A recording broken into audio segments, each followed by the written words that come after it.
25 जुलैपासून श्रावण महिन्याला सुरुवात होणार आहे.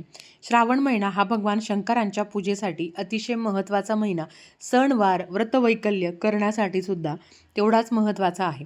श्रावण महिन्यात बरेच सण येतात. आता भगवान शंकरांच्या उपासनेमधील सगळ्यात महत्त्वाचा भाग आणि भगवान शंकरांची अतिशय उच्च कोटीची सेवा म्हणजेच रुद्राभिषेक. तर श्रावण महिन्यात तुम्ही घरच्या घरी रुद्राभिषेक कसा करावा? तुम्ही संपूर्ण 40 दिवस जर रुद्राभिषेकाची सेवा केली तर तुमच्या घरात जर व्यसनमुक्ती असेल, म्हणजे व्यसनाधीन लोक असेल तर त्यांची व्यसनमुक्ती होईल. नवरा बायकोतील काही वादविवाद असतील किंवा घरात एखादी बाधा असेल, भगवान शंकर हे पितरांची सुद्धा देव आहे. तर जर तुम्हाला पितृदोष असेल तर नक्कीच तुम्ही 40 दिवसाची रुद्राभिषेकाची सेवा करू शकता. अगदी ज्यांना काहीच अडचण नाही आहे तर त्यांनी या श्रावण महिन्यामध्ये कमीत कमी सोमवारी तरी रुद्राभिषेकाची सेवा करावी. प्रत्येकाच्या घरात श्रावण महिन्यात एकदा तरी रुद्राभिषेक आवर्जून करावा. धन्यवाद. श्री स्वामी समर्थ.